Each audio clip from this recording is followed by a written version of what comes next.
Hi, this is Melody Wilson with the Real Life team at Remax Elite. I am here with Angela Richardson at VKO LLP. Thanks for being with me today. No problem. So there's a lot of media hype right now about the 2016. If you sold a house in 2016, you better report it to CRA or else. You better report it to CRA, but the good news is it's not difficult. You just have to basically check off a box and you fill it in on your Schedule 3 of your personal income tax return.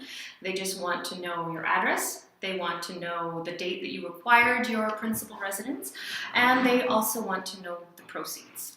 So what does that mean? If I sold my house for, let's say $350,000. Yeah. And my mortgage was $200,000. They don't care what your mortgage is. They just want to know what you sold your house for. And then what if I made money? It's your principal Because I'm going to use it to buy the next house. That's they don't fine, care? as long as it's your principal residence. Now, the reason, rumor has it, the reason CRA is doing this is to track down those people that are selling their principal residence every year. And what they're really doing is house flipping. They're buying an older house, they're renovating it, and they're selling it at a massive gain year after year after year. Those are the people they want to track down. Because they want them to pay capital gains. Well, truthfully, it's more business income when you think about it. Because you are making money at renovating houses and selling them. Right. Yeah. So they're not going to tax us on our primary residence sale from 2016. No. I mean, if you're Joe Blow, you're just moving houses to something bigger, something different neighborhood. It doesn't matter.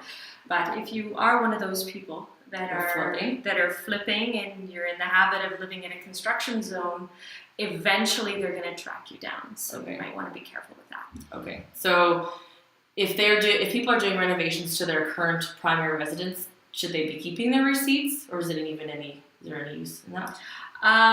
Depends on their intent. Okay. Are you finishing your basement for the sake of finishing your basement? Is it critical that you keep your receipts? Well, I would, just as good practice. You never know. Right. But so they're going to get taxed if they have their business in their house? So let's say you're working from home and you're writing it off and then you sell that primary residence. Do you get taxed on that? We're getting into some complicated tax matters here, so it depends on the amount. Call your accountant. It depends on the amount that you're writing off. Are you making money on it? How much of your house is being used for business? If you've got a home-based business or you work from home and you're using 10% or less of it, you're fine. Right. You're fine. So that's not anything different than before or anything like that. Okay. Awesome. Well, if you need a great accountant, she's awesome.